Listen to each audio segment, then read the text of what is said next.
la grâce de Dieu au milieu de nous. Sans plus tarder, je vais demander à Manuel de prier pour moi. Nous te prions, Seigneur. Nous savons que ta parole est déjà bénie. Oui, amen. Elle est porteuse, Seigneur, de vie. Amen. Nous te prions pour ton serviteur. Amen. De mettre dans son cœur ce mot, Seigneur, qui descend du ciel. Afin que celui, Seigneur, qui est rentré dans ce lieu puisse te rencontrer. Nous voulons compléter cette réunion comme une réunion de victoire, parce que tu as tout accompli. Et à toi revient toute la gloire de Dieu. Gloire au Seigneur. Amen. Que Dieu soit béni. Et sans plus tarder, on va faire une lecture dans l'évangile de Marc, le chapitre 6, au verset 17. On va lire quelques versets ensemble. Car Hérode lui-même avait fait arrêter Jean et l'avait fait livrer en prison à cause d'Hérodias, femme de Philippe, son frère. Parce que il avait épousé et que Jean lui disait, il n'était pas permis d'avoir la femme de ton frère. Hérodias était irritée contre Jean. Il voulait le faire mourir. Mais elle ne le pouvait, car Hérode craignait Jean. Il le connaissait pour un homme juste et saint. Il le protégeait. Après l'avoir entendu, il était souvent perplexe. Il écoutait avec plaisir. Et cependant, un jour propice arriva. Lorsque Hérode, à l'anniversaire de sa naissance, donna un festin à ses grands et à ses chefs militaires et aux principaux de la Galilée. La fille d'Hérodias entra dans la salle et elle dansa et plut à Hérode et à ses convives. Et le roi dit à la jeune fille, demande-moi ce que tu voudras et je te le donnerai. Il ajouta avec serment, ce que tu me demanderas, je te le donnerai. Fut la moitié de mon royaume. Étant sortie, elle dit à sa mère, que demanderai-je? Et sa mère répondit, la tête de Jean le Baptiste. Elle s'empressa de rentrer aussitôt vers le roi. Il lui fit cette demande. Je veux que tu me donnes, à l'instant, sur un plat, la tête de Jean le Baptiste. Le roi fut irrité, mais à cause de ses serments et de ses convives, il ne put lui refuser, excuse-moi. Il envoya sur le champ un garde avec ordre d'apporter la tête de Jean le Baptiste. Gloire au Seigneur. Que Dieu soit béni. Vous savez, Jean le Baptiste, c'est l'homme qui a préparé le chemin de Jésus. C'est l'homme qui a été envoyé devant Jésus. Et lui, il avait un message. Il n'avait pas 36 messages. La Bible dit que homme comme lui, né de la femme, il n'y a pas eu. Tellement il était grand. Et lui, il n'avait qu'un seul message. Un seul. Il n'avait pas 36 messages. C'était le message de la repentance. Et lui prêchait, repentez-vous. Il prêchait, repentez-vous. Alors la Bible dit que lui, il se mettait au désert. Il n'était pas dans une synagogue. Lui, il était au désert. Et la Bible dit que les gens venaient en foule vers lui. Les gens laissaient les synagogues. Ils venaient vers lui. Alors vers lui venaient des soldats romains, des publicains, venaient aussi des pharisiens, des sacrificateurs, et tous venaient vers lui, et tous demandaient à Jean, demandaient qu'est-ce qu'il faut faire. Et Jean avait un message pour tous.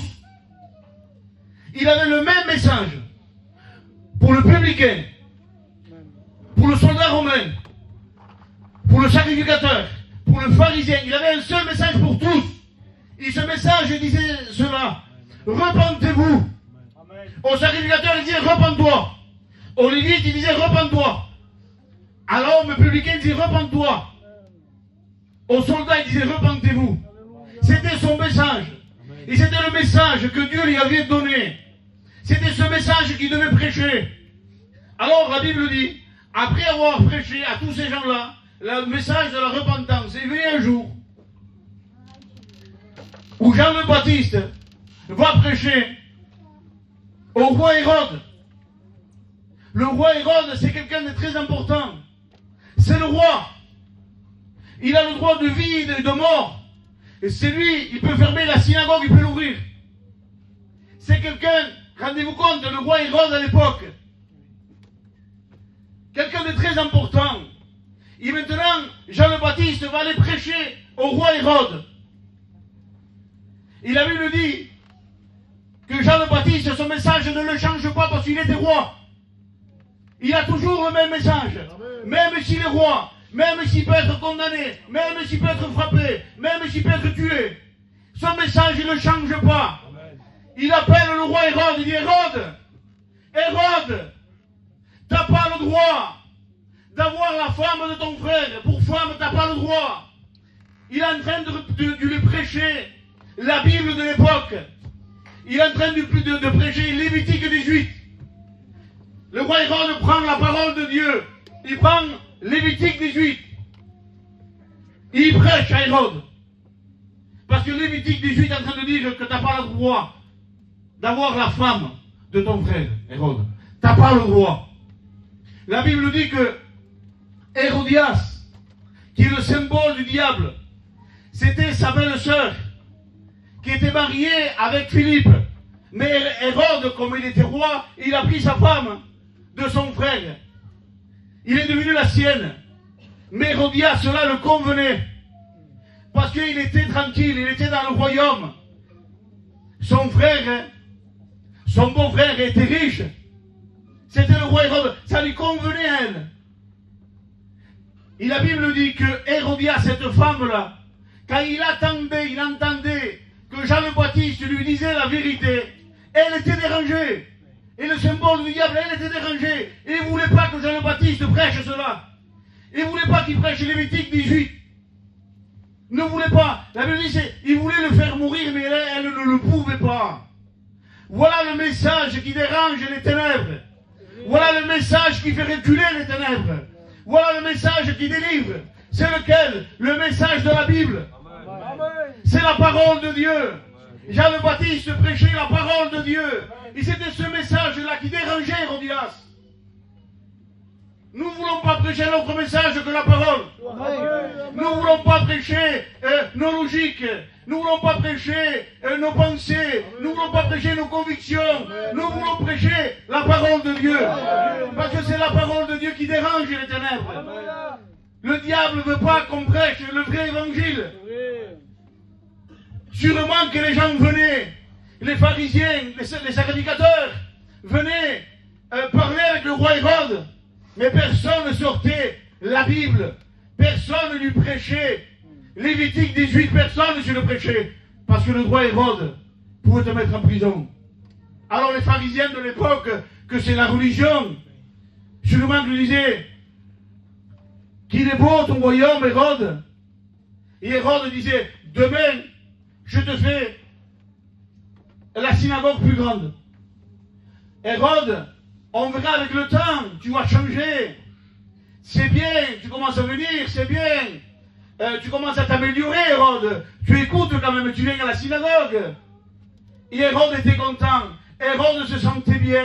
Hérode ne se sentait pas jugé ni condamné. Hérode, lui, il était impeccable au milieu de la synagogue.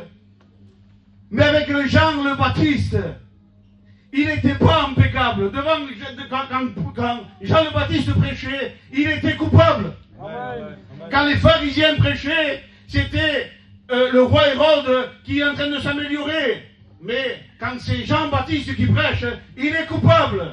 Il avait un seul message, je lui disais, tu es coupable. Et lui sûrement qui regardait à droite et à gauche, il dit, moi, oui, toi Hérode, le grand roi, tu es coupable. Et moi ce soir je veux te dire la même chose. On n'a pas 46 messages. On n'a pas 46 messages. Pour toi inconverti, pour toi qui vis dans le péché, pour toi que tu es coupable. J'ai pas notre message. Qu'est-ce que tu veux que je te prêche? Que tu es grand, que tu es fort, que tu vas être béni. Tout cela ne t'amène pas au ciel. Tout cela va apaiser ta conscience, tout cela va te soulager. J'ai un seul message et je le prêcherai toute ma vie. C'est repens-toi. Repens-toi parce que tu es perdu. C'est l'enfer pour toute l'éternité. Repens-toi. On n'est pas là pour passer de la pommade. On n'est pas là pour te flatter. On n'est pas là pour te dire que voilà, on verra avec le temps. Non. On ne voit pas avec le temps, c'est pas vrai. On voit avec la Bible, avec la parole de Dieu. On se regarde à la parole de Dieu.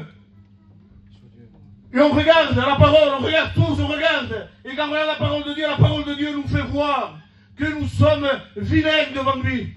Qu'est-ce que tu dis? Oui, nous sommes des vilains devant lui. On n'est pas beau devant lui. Devant une église, on peut paraître beau. Je parle dans le spirituel. Mais devant lui, on est vilain, on n'est pas beau. On a été complètement défiguré par le péché. On n'est plus le même. Avant, la Bible dit, Adam, enfant de Dieu. Adam, fils de Dieu. Parce que c'était... Mais maintenant, c'est plus les fils de Dieu. Nous sommes la création. Tu n'es pas fils. Tu n'es pas fille. Pourquoi? Parce que tu marches dans le péché. Parce que tu es né dans le péché. Et ça, il faut le comprendre. Tu n'es pas fille de Dieu. Oui, nous sommes enfants de Dieu. Non, ce n'est pas tous enfants de Dieu. Nous sommes tous la création de Dieu. Mais les enfants de Dieu, c'est ceux qui reçoivent la parole. Et la parole donne le pouvoir de devenir enfant de Dieu. Et ce soir, tu as besoin de recevoir la parole. On a besoin de recevoir la parole. Et la parole de Jean le Baptiste, ce n'était pas la sienne. Il pouvait prêcher de lui-même. Il pouvait prêcher. Il a tout abandonné. Il a tout délaissé. Son père, c'était Zacharie. Sa mère était Élisabeth. La Bible dit, deux hommes justes. Et la femme et l'homme étaient justes, la Bible dit. Un père et une mère droits qui marchaient. Et lui devait être sacrificateur. Une place à haut niveau à cette époque-là. Une place respectable, une place où il y avait de l'argent, une place honorable. Lui, il a tout délaissé, il est parti dans le désert. Avec un habit qui sentait mauvais. En train de manger des sauterelles et du miel. Il pouvait prêcher de lui pour dire, regarde-moi. Tout ce que j'ai renoncé, non, il ne parlait pas de lui. Parce qu'il savait que lui, quand il parlait de lui, rien ne se passait. Hérodias dormait tranquille. Si Jean le Baptiste parle de lui, Hérodias dort tranquille, Hérodias n'a pas de soucis. Mais quand il parle de la parole de Dieu, quand il commence à citer les versets de la parole, Hérodias, la Bible dit, il est irrité. Et le diable est irrité. Quand on prêche la parole de Dieu, le diable ne supporte pas qu'on dise à quelqu'un que tu es un pécheur, que tu as besoin de repentance. Ça, le diable ne supporte pas. Sûrement que Hérodias était là, en disant, quand il va s'arrêter, ce Jean le Baptiste, de prêcher la vérité à mon mari, quand il va s'arrêter, il va me séparer de lui. Il va me séparer de lui. Il va me faire retourner avec mon ancien mari Philippe. Dites-lui qu'il s'arrête.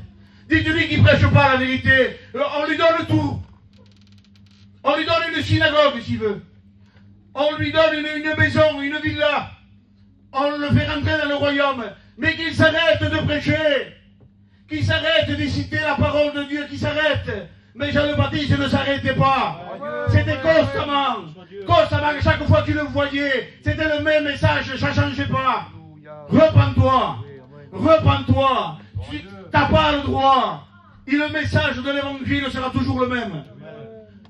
Jusqu'à maintenant, jusqu'à Jésus revient. Ça sera toujours le même message. Pour ta vie, Jésus viendra toujours avec le même message. Quand tu vas entendre autre chose, quand tu vas entendre autre chose qui va te dire, bon, tu vis dans le péché, bon, viens au Rignon, tu verras. On verra avec le temps. Bon, tu t'améliores maintenant. Tu fumes moins, t'arrêtes de fumer, t'arrêtes de boire quand même. T'as vu maintenant, ce message-là, c'est un message de confort. C'est un message de religieux. C'est le message des pharisiens. Parce qu'en prêchant ce message, on remplit le local. Si je prêche ce message, je remplis le local. Même les gens du dehors, même tous les sédentaires du dehors vont venir. Vont venir, parce qu'ils vont se sentir bien. Toi non, t'es bien, toi aussi. Mets-toi là. Mets-toi à la chorale. Toi, on va te donner cette fonction. Toi, on va te mettre là, toi, candidat. On va remplir le local. À force de belles paroles. Mais l'évangile, la Bible dira que l'évangile, parfois, va diviser. Et la parole de Dieu, là, il était en train de diviser. Hérodias avec Hérode. La parole de Dieu divisée. Et la parole de Dieu est là pour diviser. La parole de Dieu est là pour faire voir ce qui est saint et de ce qui est souillé. Amen. La parole de Dieu est là en mettant en évidence la sainteté de Dieu et en mettant en évidence le péché, l'homme corrompu. Et les deux vont se rencontrer. C'est ça l'évangile. On élève la sainteté, on fait voir la sainteté avec la parole et on fait voir le péché de l'homme. Alors quand on regarde la sainteté, on se dit, je ne peux pas. Je ne peux pas. Comment je veux faire pour me présenter devant un Dieu saint? Comment je veux faire? Je ne peux pas me présenter. Parce que on t'a fait voir la vérité. On t'a fait voir que tu étais pécheur. Et tu sens maintenant que tu ne peux pas te présenter devant lui. Mais si on ne te dit pas la vérité, si je te prêche autre chose, que je te dis que tu es bien, que tu verras avec le temps, que c'est un Dieu d'amour, quelle grande vérité. Mais si on le met dans un contexte qui n'est pas bon, je mets un contexte qui n'est pas bon, alors il va tolérer ton péché. Dieu ne tolère pas le péché. Amen. Dieu ne tolère pas un centimètre, un millimètre de péché. Amen. Parce que Dieu est saint. Amen. Et si tu viens à lui, il faut être saint. Alléluia. Et moi je ne sais pas comment faire. Invoque celui qui a donné sa vie pour toi, afin de te régénérer, de te rendre saint, de te purifier, de te laver par le sang de l'agneau. Et gratuitement, tu viens devant lui. Dis, vous êtes saint, car je suis saint. Je suis saint. Dis, maintenant tu l'es aussi. Maintenant on fait partie de la même nature. Et j'ai mis de moi en toi, ça y est. On est pareil. On est ensemble, on peut être ensemble. Je peux être en communion avec toi. Tu peux sentir ma présence. Je peux être avec toi. Ça y est. Et j'ai enlevé le péché qui est en toi. Il a été ôté, a été expié. Il n'y a plus de péché. Ça y est. Je t'ai purifié. Je t'ai lavé. Parce que tu as reconnu que devant moi, tu étais pécheur, tu étais sale. Est-ce que ce soir tu reconnais que tu es un homme pécheur, une femme qui vit dans le péché, que tu es sale devant la sainteté de Dieu, que tu as besoin de te repentir? Et la Bible dit que Hérodias ne veut pas. Hérodias n'accepte pas. Le diable n'accepte pas. Le diable ne veut pas. La Bible dit que Hérode l'écoutait avec plaisir. Il entendait le vrai évangile. Et le vrai évangile fait du bien en vérité. Et je vous le dis en vérité. Le vrai évangile, on sent la vérité de Dieu.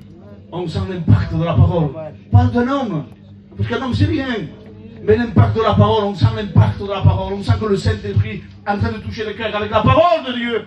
Et on sent que les gens sont touchés par la vérité de la parole. La vérité, vous écouterez la vérité. Et la vérité vous affranchira. On sent qu'on est affranchi par la parole. Et cela nous fait du bien. On sent. Hérode, le roi Hérode sentait que c'était la vérité. Que cette vérité le désaltérait. Que cette vérité le faisait du bien. Mais il fallait qu'il renonce.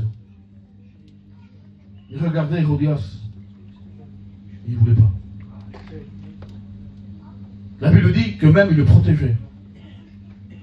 Il protégeait. Vous rendez-vous compte que Hérode protège Jean le Baptiste. Le protégeait. Ça veut dire quand lui il entendait parler mal de Jean le Baptiste, oh, ne parlez pas mal, c'est un homme saint, c'est un homme juste. Ne parlez pas comme ça de lui. Je ne veux pas que vous parlez comme ça. Parce que je l'écoute avec plaisir. Et souvent je suis perplexe.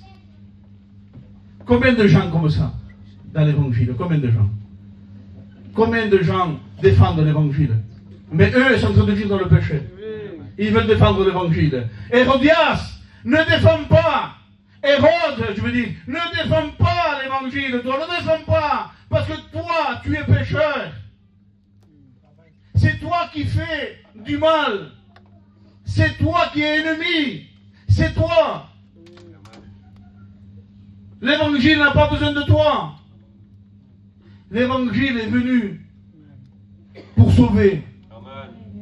L'évangile vient pour te sauver. L'évangile n'a pas besoin que des gens qui vivent dans le péché prennent soin de lui. Attention l'évangile, attention la Bible, ne touche pas la Bible. Hein. On écoute même des CD.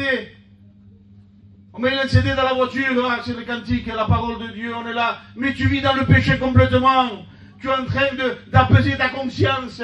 Tu es en train de devenir un religieux parce que tu ne veux pas faire voir la vérité. Mais Jean le Baptiste lui disait la vérité. Jean le Baptiste mettait le doigt ou là où ça fait mal, faisait voir.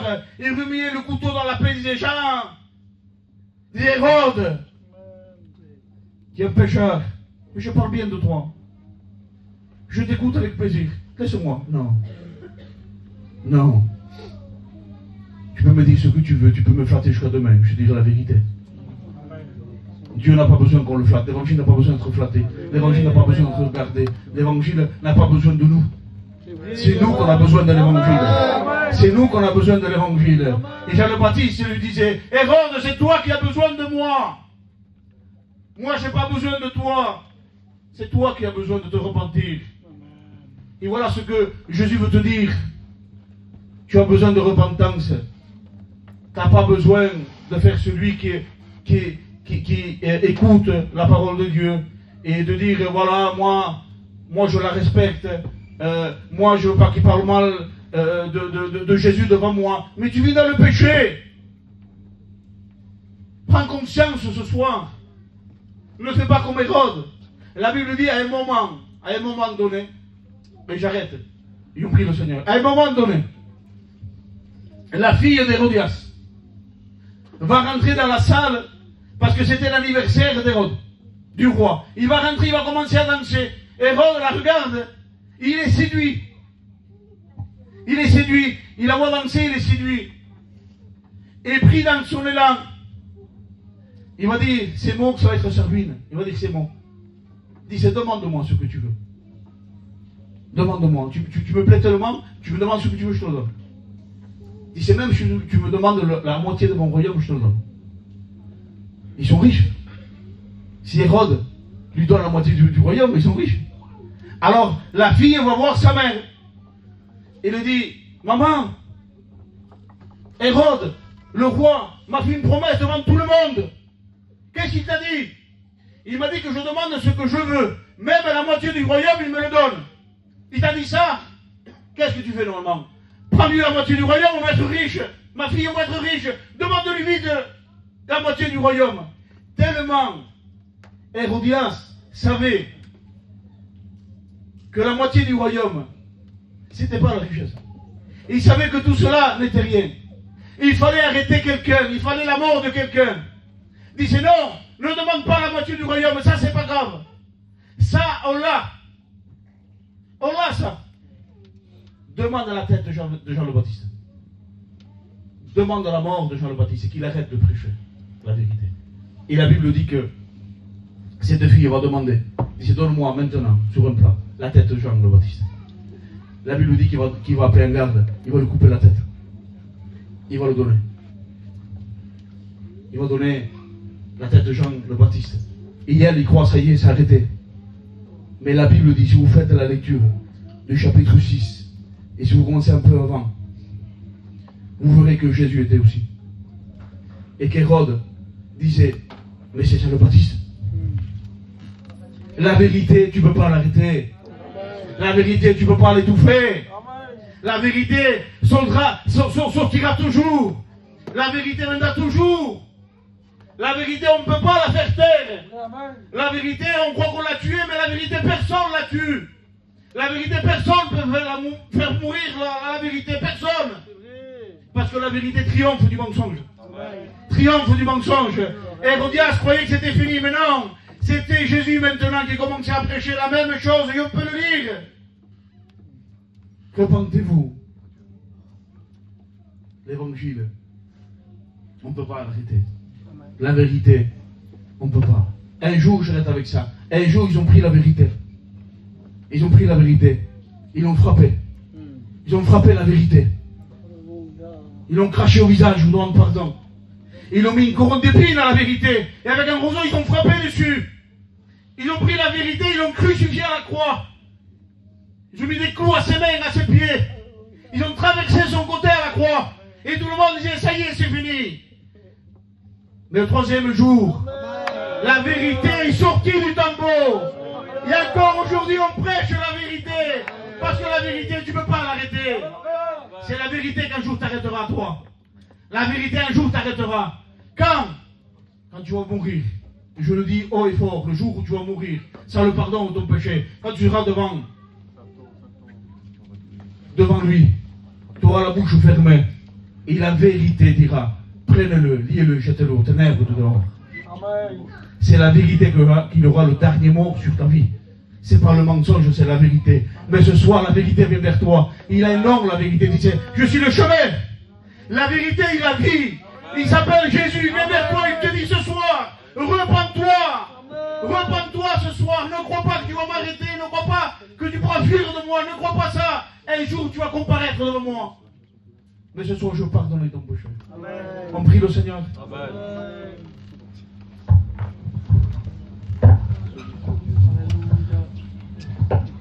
Tony, tu pries. Seigneur, c'est devant toi que je viens. Nous n'avons pas